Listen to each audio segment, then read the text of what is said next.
Bueno, pues muy buenos días a todas y a todos. Hoy me toca el honor de presentar el libro Violencia y Gobierno en el México Democrático, Experiencias Subnacionales 2007-2018. Y bueno, vamos a darle la bienvenida al licenciado Pedro Zamudio Godínez, que es uno de los comentaristas del libro.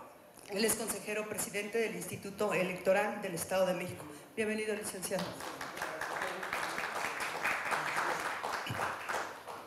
Asimismo, de parte del maestro Miguel Ángel García Hernández, habrá también comentarios al libro, y él es consejero electoral del Instituto Electoral del Estado de México. Ambos compañeros de su servidora, lo cual es un agrado para mí. Tenemos comentarios también por parte de Víctor Manuel Figuera Sanabria, que es coordinador de la obra. Bienvenido.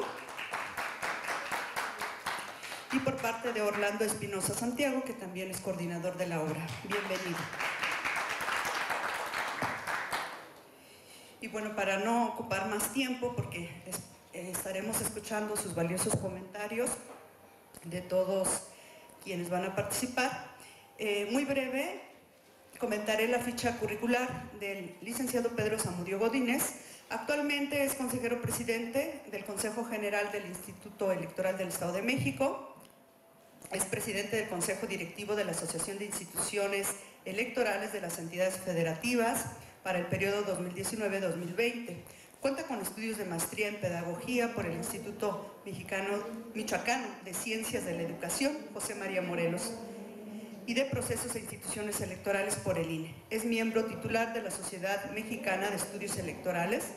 Participó como observador electoral en las elecciones presidenciales de Costa Rica en el año 2010 y como especialista en organización electoral de la Misión de Observación Electoral de la Organización de Estados Americanos en las elecciones presidenciales de Nicaragua en 2011, y también ha elaborado en instituciones electorales desde 1994.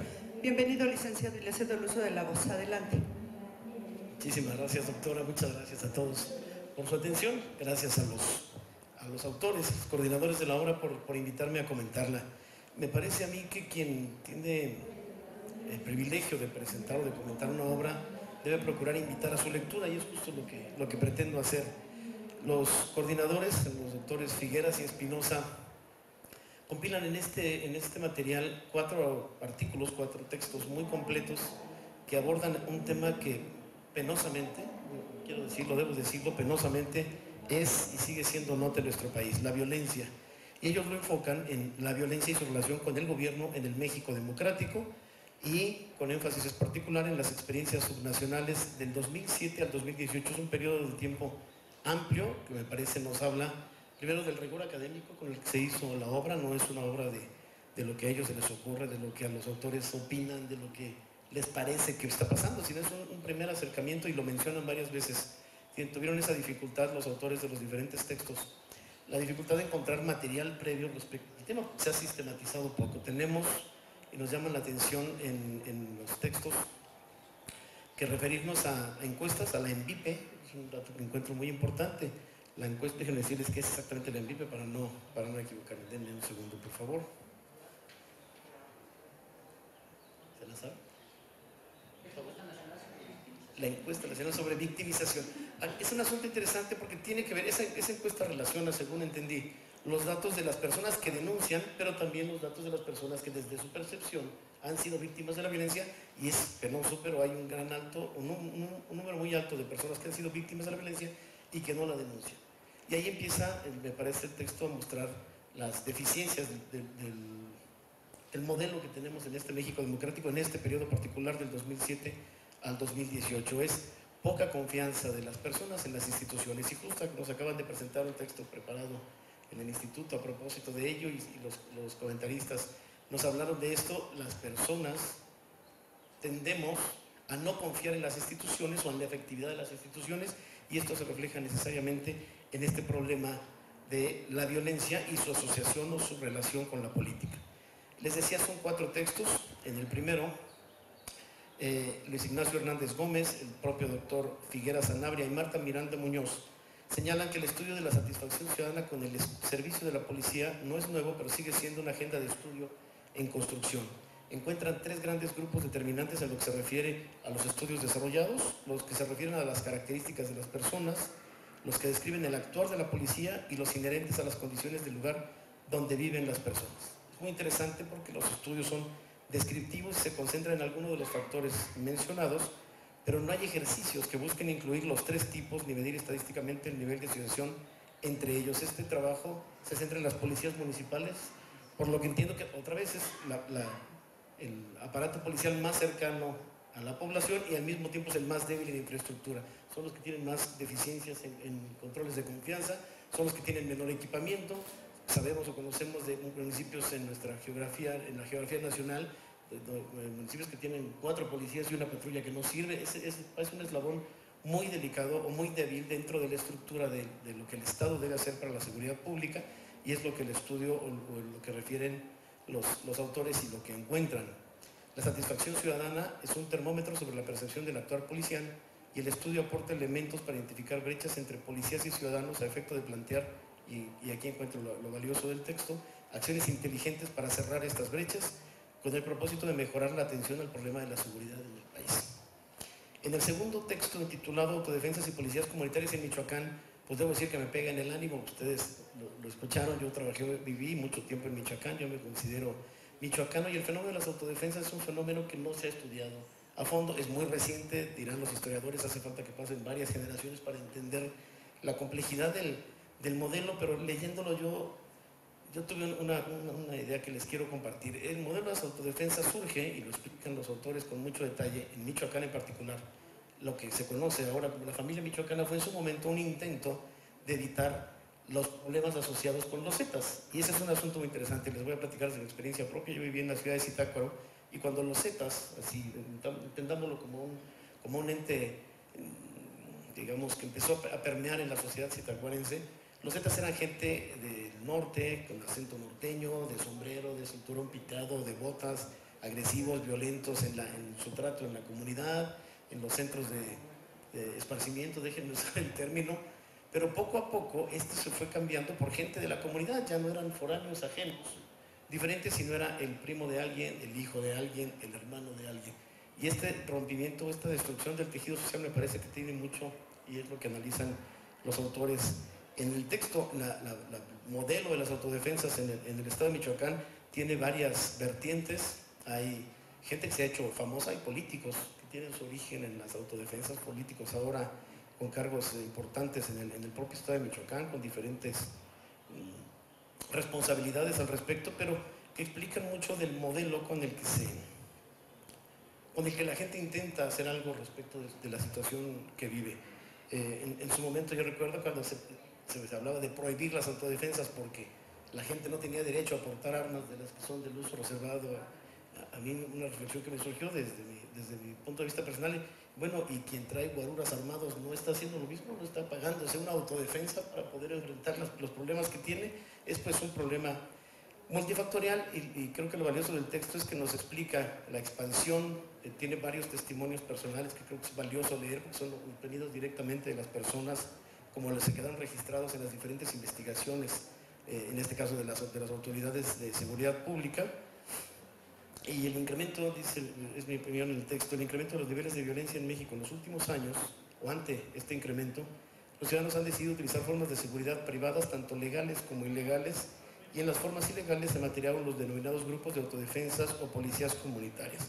Nos hablan los autores del texto de un término que yo no conocía, el vigilantismo, que el vigilantismo no es una cuestión novedosa, es un modelo que se ha usado en diferentes épocas de nuestro desarrollo social, pero que tiene un origen hasta en este sentido de la protección comunitaria, y me parece en ese sentido un trabajo muy, muy valioso.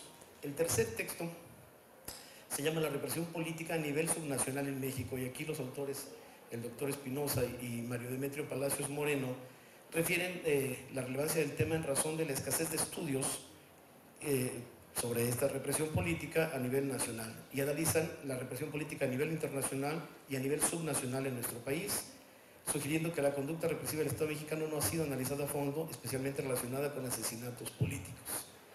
capítulo se divide en dos partes. La primera trata un recorrido por la literatura especializada sobre represión política, destacando la importancia de algunas cuestiones centrales y las limitaciones para su estudio. Y en la segunda parte se revisa la encuesta de expertos en política estatal en México 2001-2012, que presentan resultados sobre la represión gubernamental en la dimensión subnacional.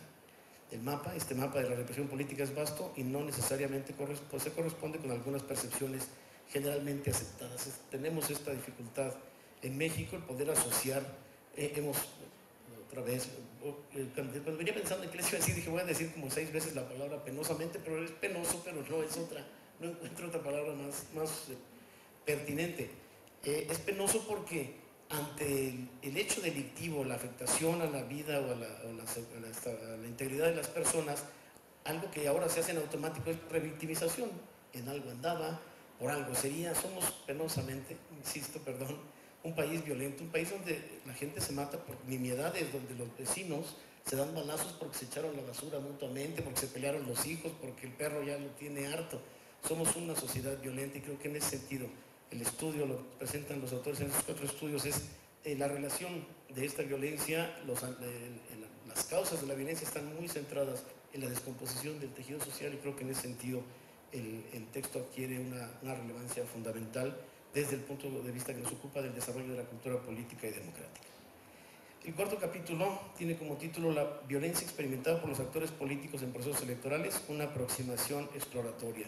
Otra vez el doctor Espinosa y Marta Cristal Chavarría abordan el tema de violencia y elecciones, buscando describir la violencia asociada a los procesos electorales, explorar la violencia experimentada por candidatos y por el personal de los órganos electorales, que no es un tema menor, otra vez con la experiencia de quienes hemos trabajado en campo, nuestros compañeros que van, los CAEs, las personas que acuden a buscar a los funcionarios de casilla o a los posibles funcionarios de casilla en sus domicilios, los compañeros de cartografía que recorren todo el territorio nacional para identificar las altas y bajas de las manzanas y dónde están localizadas efectivamente las poblaciones, tienen un contacto directo con esta violencia. Hemos aprendido de alguna manera a normalizarla, lo refiero otra vez desde mi experiencia en Michoacán, eran los compañeros de los distritos o en las zonas más peligrosas los que decían, ahorita sí se puede, ahorita no se puede.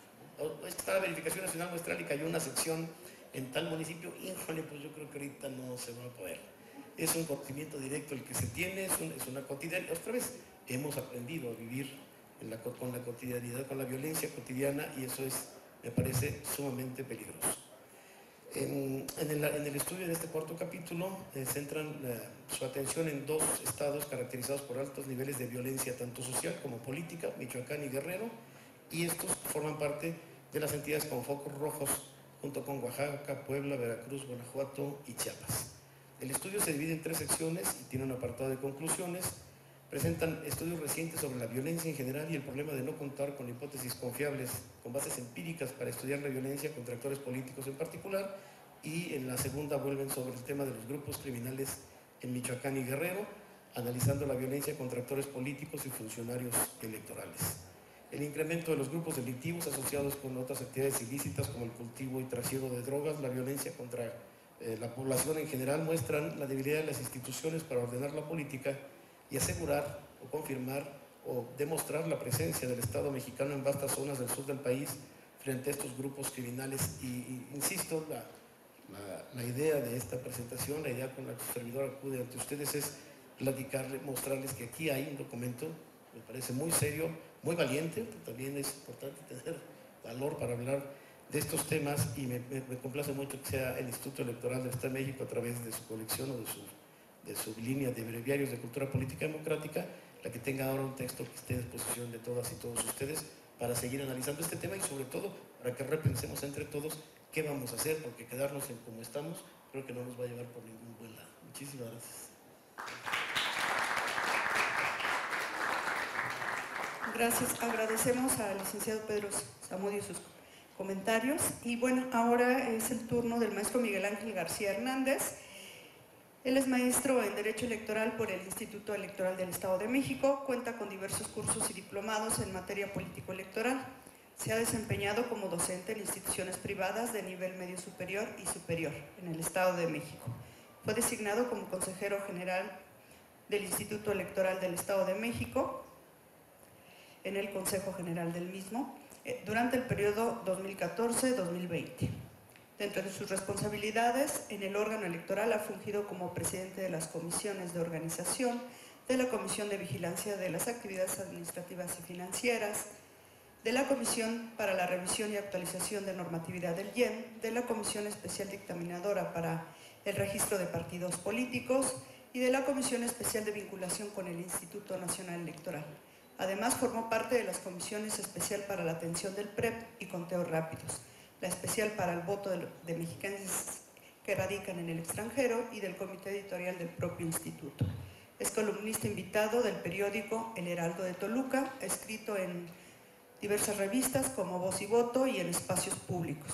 Su más reciente obra publicada se titula Voto Mexiquense desde el extranjero en 2017 y actualmente coordina una obra colectiva sobre el Estado de México y sus procesos electorales. Bienvenido, maestro, adelante, tiene el uso de la voz. Muchas gracias. Bueno, pues como siempre un placer volver a estar en el marco de esta Feria Internacional del Libro de la Ciudad de México y que bueno, pues creo que ya en nuestro país va avanzando el tema de leer más, preocuparnos más, estar más informados. Pues evidentemente quien lleva la mano, que es el presidente, pues ya me ganó muchas de las ideas, ¿verdad? Entonces, muchos de los comentarios, pero hay un comentario que yo creo, presidente Pedro, señores autores, que en este caso son Víctor Manuel Figuera Sanabria y Orlando Espinosa, hay un tema que comentó el presidente y que es cierto. El libro nos expone con datos estadísticos cuál es el tema en específico de la violencia, el gobierno en los estados de Michoacán y Guerrero principalmente. Pero la parte que a mí me gustaría más bien comentar sería esto que señalabas, cómo es que el libro nos permite o nos lleva a una reflexión, que eso es a mí lo que me hizo realmente, al estar leyendo, consultando la obra, a lo mejor, bueno, traigo aquí algunas ideas generales de qué habla la obra, este compendio de estudios que hay, pero me parece que sí es importante comentar a manera de reflexión el sentido de la obra. Fíjense, por ejemplo, yo traigo aquí anotado que la obra aborda de manera sistemática el fenómeno de la violencia política con un producto que últimamente hubo dentro de estos estados, el tema del narcotráfico, ¿sí? Pero en la reflexión que yo estaba haciendo, tanto Guerrero como Michoacán, en el tema del enfrentamiento social, si pudiéramos llamarlo así, no es un tema nuevo, no es un tema que surgió a partir, pudiéramos decir, de la apertura democrática o del cambio democrático del año 2000. Si nosotros hacemos un poco análisis de la historia, pues veremos que antes la lucha y la represión que había, por ejemplo, en Guerrero, eran por las ideas políticas, ideológicas de Lucio Vázquez, si no mal recuerdo, ¿sí? O Lucio Cabañas, perdón, y Genaro Vázquez, es correcto, es correcto. Entonces, ya hay una historia, ahí ya hay una historia de lucha, de enfrentamiento social. En Michoacán, bueno, no se diga también el tema de las normales rurales, ¿sí? El tema propiamente de este estado, ¿sí? Que conjuntamente con Guerrero, muchos de las comunidades, ¿sí? Que por el poco desarrollo agroindustrial, pudiéramos decirlo así, pues se dedicaban al cultivo de la amapola, ¿sí? Y lo vendían. Eso prácticamente no es nuevo, o sea, eso también se conocía. La Sierra de Guerrero, por ejemplo, pues es algo que comúnmente se conoce, ¿sí? Pero, ¿por qué ahora hay un factor que ha detonado pues más este tema de la violencia? Bueno, finalmente, la apertura democrática, ¿sí? El cambio de gobiernos, me parece que también ha traído todo esto. Antes pues había un estado totalmente represor que contenía mucho, ¿sí? El desarrollo social y bueno, pues a raíz del cambio democrático creo que se viene dando esta apertura. Por eso comento que el libro nos lleva como a reflexionar, bueno, ¿por qué Michoacán y por qué Guerrero se volvieron estados tan violentos? Bueno, no es que se volvieran, es que ya traían ellos por los antecedentes históricos, pues un poco de desarrollo social, económico, en la cuestión del campo, ¿sí? Y ahora bueno, se encontraron en estos espacios para controlar el tráfico pues de todas estas plantas, tal vez el control político. Y esto es también lo que ha impactado, ¿verdad? Hemos visto en las noticias cómo es que estos grupos, como le decía el presidente, los autodefensas, empieza como un grupo, ¿sí?, de protección, pero después pareciera que se vuelve hacia la sociedad, ¿sí? O cómo es que en las noticias llegamos a encontrar que alguien platica con los malos y aparte está acordando con ellos, ¿no? La famosa entrevista que tiene la tuta con uno de los hijos de un gobernador, pues dice uno, bueno, realmente, ¿qué está pasando? O sea, ¿dónde queda la sociedad? Ah, bueno, pues la sociedad queda como carne de cañón para la lucha en estos conflictos sociales. Algo que también me permitió reflexionar, que ahorita lo comentaba yo en un principio, ya lo señaló el presidente, son 4 capítulos. El primero nos habla sobre el desempeño de la policía, la confianza ciudadana. Estos estados, pues obviamente su policía municipal o su policía de cercanía, pues eran policías que no venían propiamente de una formación científica, es decir, policías profesionales con una formación académica. Puede ser que sean policías, cuando uno reflexiona, pues de las propias comunidades, ¿sí? Cuando volvemos a ver, por eso reitero mucho la reflexión, en las noticias que en Guerrero ahora están armando a los niños, ¿sí?, y en lugar de jugar los niños a la pelota, a una actividad deportiva, juegan a las armas, pues uno dice, bueno, realmente qué está pasando en este ámbito, ¿no? ¿Y dónde está la policía? ¿Dónde está la confianza ciudadana? El tema de las autodefensas, las policías comunitarias, en el caso de Michoacán, pues reitero, ya el presidente incluso hasta dio algunos ejemplos, ¿sí? Y en el tema del capítulo 3 de la represión política a nivel subnacional, pues yo comentaba esto, ¿no?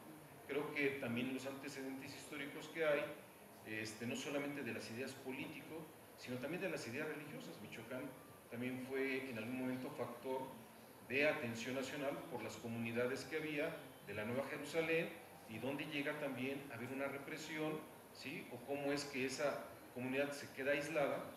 Y reitero, todo esto pues obviamente se viene cultivando, y con el paso del tiempo, con la madurez de la propia sociedad, el crecimiento de las comunidades, pues es un tema que avanza. Y creo que esto también, si me permiten, señores autores, yo haría también como una sugerencia, no sé, finalmente uno comenta el libro de lo que encuentra, de lo bueno, lo positivo y los hallazgos que hay, ¿no? Pero hablar de estos temas, no solamente de la represión como un tema que surge apenas, ¿sí? No, esto es un tema que yo creo que ya trae antecedentes. Por eso comentaba, las luchas ideológicas, muchas están planteadas en Guerrero, en Michoacán, de hace años, de los 70s, de la época de las guerrillas, ¿sí? Y esto pues obviamente se viene retomando después. En el Estado de México, por ejemplo, yo recuerdo que hay una normal rural en Tenancingo, la famosa Escuela Normal de Tenería. Ahí ha habido una represión de años a los estudiantes. Hubo una policía estatal llamada Barapen, ¿sí?, de los años 76 más o menos, que incluso llegó a enfrentarse, a provocar una serie de muertos, y que después la consecuencia política de ese evento, que estaba muy enfocado, muy bien visualizado, pues terminó prácticamente con la desaparición de esta policía militarizada que tenía el gobierno en el Estado de México, ¿sí? Pero estas represiones, comento, no son nuevas, sino más bien ya traen algunos antecedentes en las comunidades, que ven ellos los factores pues de su desarrollo que hay a nivel educativo, a nivel social de nuestros municipios en el país. La violencia en el capítulo 4, que es experimentada por los actores políticos en los procesos electorales, pues yo comentaba esto. Vemos noticias como en Michoacán, ¿sí?, donde fue también de los primeros estados donde hubo un cambio democrático, donde un partido político que era el PRD, pues tiene un cambio, ¿sí?, en el gobierno, pero después vemos que el propio gobierno está dialogando y está negociando con los grupos criminales cómo van a trabajar ellos en mantener el control político y el control criminal de estos lugares. Entonces creo que Yo lo que puedo comentar y lo que les puedo decir es que este texto pues realmente sí fue un texto que me llevó mucho a la reflexión de estos temas que están planteados. Ya los describió perfectamente nuestro presidente del Instituto Electoral, Pedro Zamudio, y creo que la labor que tenemos que hacer quienes trabajamos en el instituto, quienes construimos la democracia, quienes colaboramos precisamente en los procesos electorales, es llevarle esta información a la sociedad, decirle cuáles son los problemas que actualmente, por ejemplo, la investigación nos está reportando, ¿sí? ¿Cuáles son los antecedentes? Bueno, y después de esta reflexión, por eso comentaba yo en los hallazgos, ¿y cuál sería la propuesta de solución? O simplemente sería nada más presentar, tal vez aquí está el problema, estos son la información científica que hay de manera estadística, pero yo creo que también podríamos postular a manera de conclusiones tal vez algunas soluciones que me parece que completarían esta investigación, y por lo cual pues yo estaría haciendo la invitación a seguir escribiendo, a seguir investigando en estos temas, y con mucho gusto en el Instituto Electoral, bueno, pues seguiremos aportando en estos breviarios de cultura política democrática. Por mi parte es cuanto, y agradezco mucho el haberme invitado a comentar este libro. Muchas gracias.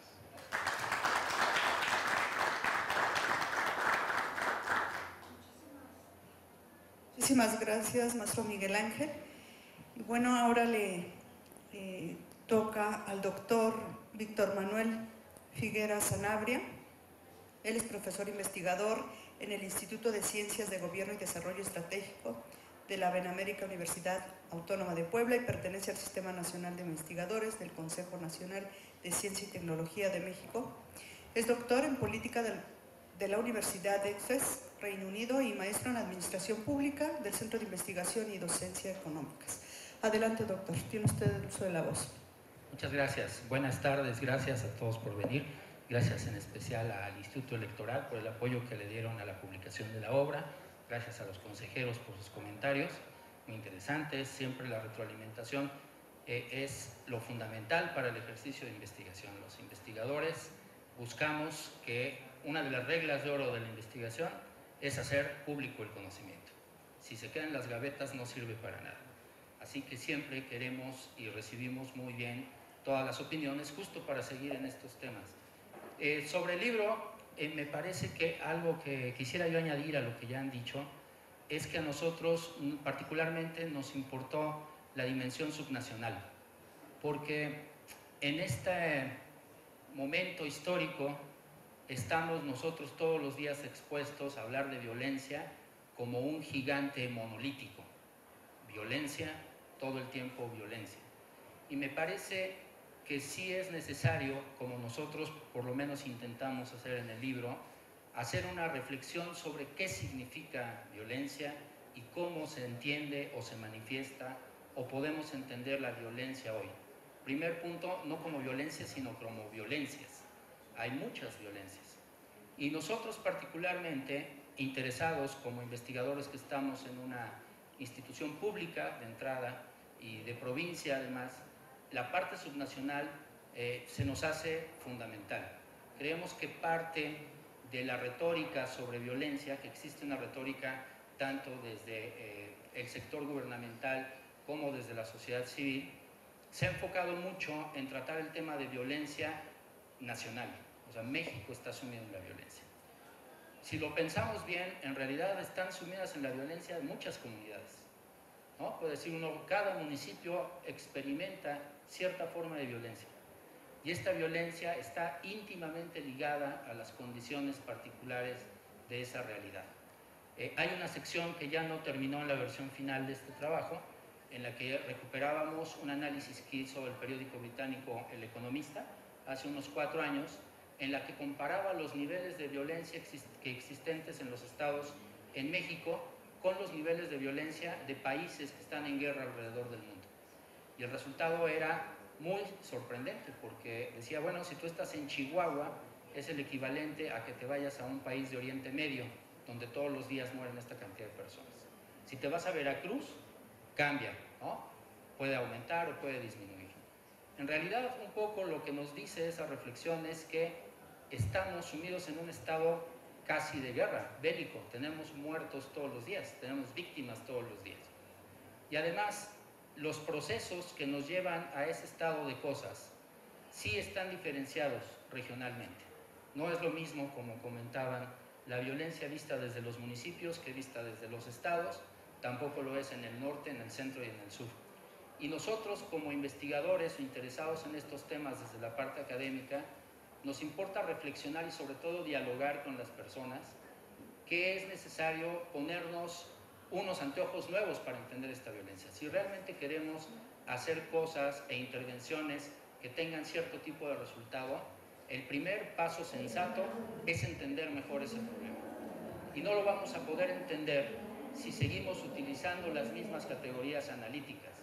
Necesitamos entender cuáles son los entornos y factores socioeconómicos, los desarrollos de comunidad, ya lo mencionaban, particulares en cada región, que permiten ciertas manifestaciones de violencia. Creemos firmemente, y me parece que por eso es el producto de esta obra, que en la medida que nosotros abordemos con esos lentes la complejidad del fenómeno, tenemos mejores herramientas, ¿no? Parte de las conclusiones sería eso. Sí acciones, pero acciones pensadas. Y las acciones pensadas merecen el mejor diagnóstico posible. Y en el diagnóstico necesitamos nuevos instrumentos que no hemos desarrollado. Es parte de lo que comentaba el consejero presidente. Insistimos en que nos costó trabajo avanzar las investigaciones porque no hemos hecho trabajo serio, los que nos dedicamos a esto en cualquier ámbito, para entender con mejores instrumentos y hacer mejores diagnósticos que nos permitan atender los problemas. Entonces, me parece que una de las cosas que sí queríamos nosotros empujar a la mesa del debate, de la discusión pública, es que reflexionemos sobre las muy distintas violencias que padecen nuestros hermanos de otras regiones, nosotros mismos en donde vivimos, y tratemos de acercarnos a esos fenómenos para entenderlos mejor y hacer mejores propuestas de solución. Muchas gracias.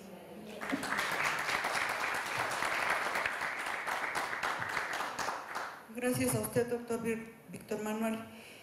Y corresponde cederle el uso de la voz al doctor Orlando Espinosa Santiago. Daré una breve reseña de su trayectoria. Es profesor investigador del Instituto de Ciencias de Gobierno y Desarrollo Estratégico de la Benemérita Universidad Autónoma de Puebla.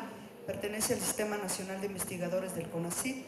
Es doctor de Investigación de Ciencias Sociales con mención en Ciencia Política por la Facultad Latinoamericana de Ciencias Sociales México y maestro en Sociología Política por el Instituto de Investigaciones Dr. José María Luis Mora. Sin más preámbulo, doctor, adelante. Bien, bueno, pues muchas gracias por los comentarios, son muy generosos, muchas gracias por la moderación, muchas gracias por todo el apoyo que nos han dado para la publicación de esta obra.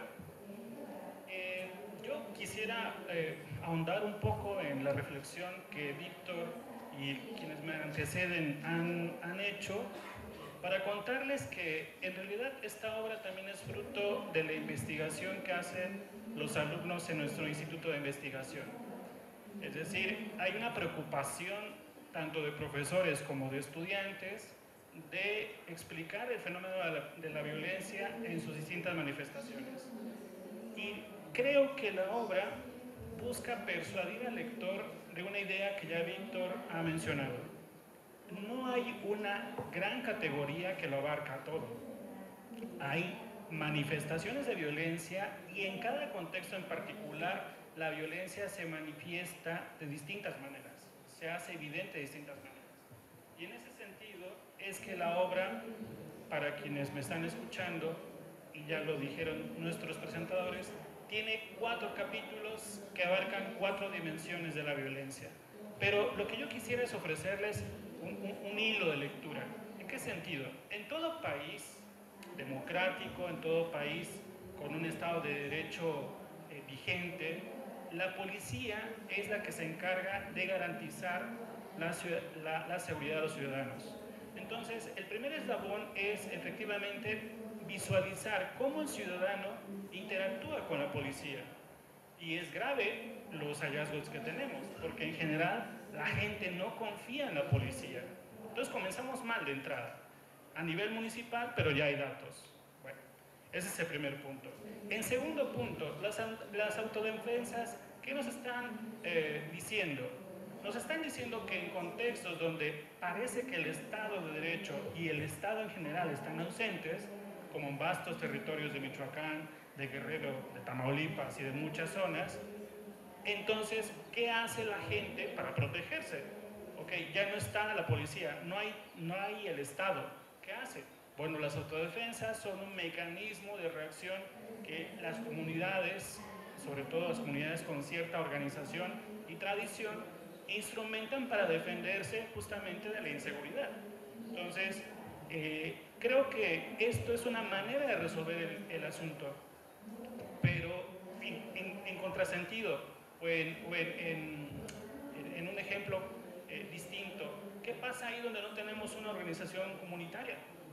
Pues es una película de terror, porque no hay justamente esta organización de la gente. Tercer capítulo. Hipotéticamente, y aquí nos vincula mucho con la transición democrática, la alternancia, la competitividad. En general, los estudios especializados lo que dicen es que en países democráticos, ¿qué se espera? Se espera que entre mayor sea la democracia, mayor, ¿no?, ciudadanía democrática. ¿Qué se espera? Se espera que la tentación represiva del gobierno baje.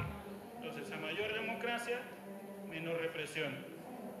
El asunto está en que no tenemos evidencia empírica de que si eso en México a nivel subnacional se sostiene o no. Y los resultados son paradójicos, porque hay estados que han tenido alternancia, que han tenido más competitividad, tienen hipotéticamente o formalmente elecciones libres, no sé qué, y sin embargo, cuando hay movimientos sociales, manifestaciones y demás, los gobiernos reprimen. Entonces uno diría, bueno, entonces ¿qué pasó? ¿Qué pasó con nuestros gobiernos democráticos que siguen usando la fuerza para callar manifestaciones, demandas y demás? Y el último capítulo es el que quizás más terror nos dio. ¿En qué sentido? Tiene que ver con la violencia que sufren los actores en Michoacán y Guerrero, los actores políticos. ¿Por qué es grave esto? Porque en un régimen democrático uno espera elegir con la libertad que nos caracteriza en una democracia, que el ciudadano elija a su representante. Pero ¿qué pasa en esos territorios donde el representante ya está siendo amenazado, los candidatos ya están siendo amenazados, ya están siendo cooptados, comprados? Entonces no importa que tengamos elecciones libres, si la persona que va a ser electa ya está comprada. Y en Guerrero hay varios municipios donde, por ejemplo, mientras que la ola morenista arrasó en muchos estados, en ciertas regiones de Michoacán y Guerrero, irónicamente o extrañamente, no ganaron los candidatos de Morena. Y cuando uno indaga con la gente de las comunidades o de los municipios qué pasó ahí, resulta que fueron amenazados y tuvieron que irse, no hicieron campaña ni nada, y ganaron ciertos personajes que no importa quién fuera la oposición, simplemente tenían la cancha libre para ganar. Entonces, eso es lo más grave del asunto. Y entonces el libro ofrece 4 manifestaciones de la violencia que son una cadenita que comienza con el policía, con la ausencia de una policía en ciertas comunidades y el surgimiento de las autodefensas, un gobierno subnacional que en lugar de proteger reprime, y los candidatos que en ciertos contextos, en ciertos lugares, están siendo amenazados. ¿Qué es lo gravísimo de todo esto? Que están alterando la soberanía de la ciudadanía. O sea, la gente tendría que elegir a quien él quiera, pero ya los partidos están perdiendo la capacidad de proponer candidatos y son el crimen organizado o ciertos actores un poco oscuros los que están terminando de decidir en quién entra a la arena electoral. Y por eso es gravísimo, y creo que estos 2 estados, si bien es cierto, tienen una tradición grande, histórica de represión y demás, pero digamos que el corte está justificado en nuestros ojos en que ya hay gobiernos democráticos, y en ese sentido esperábamos tener como mejores condiciones para la protección de la seguridad. Digamos que en un régimen autoritario, digamos que eso estaba como medio una zona difusa. Entonces, eso es un poco lo que nos motivó a mostrar esas caras del fenómeno, pero hay que decirlo, es fruto del trabajo de investigación conjunto de nuestro cuerpo académico, la doctora Miranda, el doctor Víctor y su servidor, pero también con estudiantes, y entonces varios de estos capítulos son fruto de investigación disciplinada, consistente de años y años de investigación. Entonces creo que ojalá puedan echarle una mirada porque es fruto de mucha gente que está presente y que ha hecho un esfuerzo de agarrarse la camisa e irse y al lodo, ¿no? Al lodo de la información me refiero. Y de hecho también nuestra colega Noelia hizo trabajo de campo en Michoacán, o sea, se metió en la boca del lobo. Entonces creo que es importante, y como bien dice Víctor, y con esta idea concluyo, creo que la violencia nos está desbordando. El día de ayer, bueno, no solamente ayer, en las últimas semanas ustedes se están dando cuenta el tema de los feminicidios, ¿no? Y en la UAP justamente ayer hubo paro de labores, lo que en mucho tiempo no había, justamente por el asesinato de estudiantes. Entonces, queríamos mostrar no solamente la cara de la violencia, que ya hay muchos académicos interesados en el tema, sino la interacción entre la violencia y el gobierno, ¿no? Porque todo el mundo cuenta las estadísticas de cuántos muertos van. Ajá, pero ¿quién cuenta la historia de, ok, la policía, qué está haciendo? Los gobiernos, ¿qué están haciendo? Y cuando se muestra esa cara, pues la verdad no hay tan buenas noticias, pero no está documentado. Hay mucha ausencia de investigación y la verdad les queremos agradecer mucho que el Instituto valore este esfuerzo, sobre todo porque tiene vínculo directo con los derechos y libertades que en un régimen democrático uno tiene que proteger.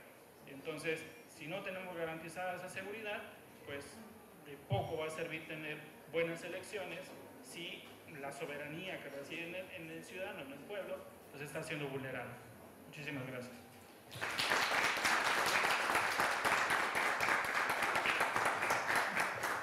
Pues agradecemos los valiosos comentarios que han realizado a esta obra. De verdad, yo también cuando la vi trae muy buenos datos. Yo los invito a que la lean porque pues van a encontrar efectivamente que los autores, los coordinadores describen la deficiencia que hay en la policía, la no confianza, como ya mencionó el licenciado Pedro, y también esas acciones que se tienen que realizar, estoy de acuerdo, como por ejemplo la cultura de la denuncia, la unión de todos los ciudadanos, la sensibilización de todos aquellos que pues de alguna manera están en grupos organizados, porque hoy en día vemos que los policías vigilan a esos grupos de los crímenes organizados, sobre todo en el sur del Estado de México, me ha tocado verlo. Eso está pasando. Y esta obra pues tiene continuidad, porque ahora los contextos pues, los estamos viendo distintos, como ya se mencionó en los paros que se han estado dando. Simplemente ayer la noticia del estudiante que murió en una riña por un sombrero. Entonces son cuestiones que yo creo que la sensibilización de esas personas, porque al final pues también tienen familia y ellos son personas, ¿no? Están dentro también de la protección de la vida. Yo creo que si todos nos organizamos, el gobierno, ciudadanos, se oye utópico, ¿verdad? Pero sí puede ir cambiando.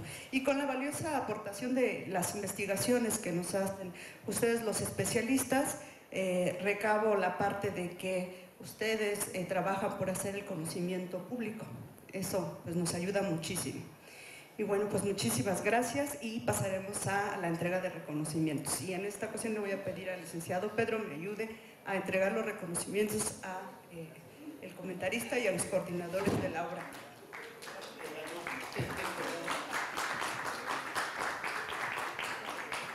Gracias. Entregar primero el reconocimiento a la doctora María Guadalupe González Cordán por su participación en la presentación de este libro, Violencia y Gobierno en el México Democrático, Experiencias Subnacionales 2017-2018, en el marco de esta 41ª Feria Internacional del Libro del Palacio de Minería. Muchas gracias, doctora.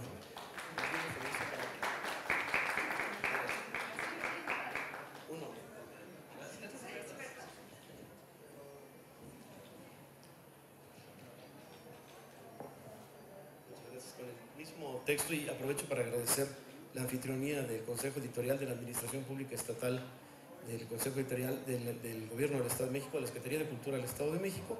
Un reconocimiento también para Víctor Manuel Figueras Sanabria por su participación en la presentación de este texto. Muchísimas gracias, doctor.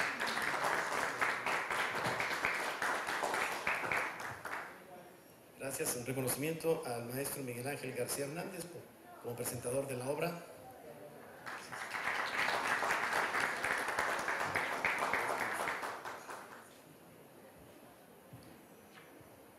Y el reconocimiento para el doctor Orlando Espinosa Santiago, a la presentación de la obra que coordina. Muchísimas gracias, doctor.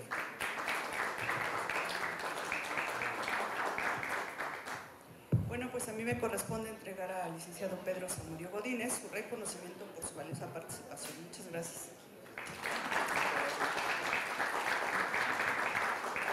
Pues gracias a todas y a todos. Muy buena tarde.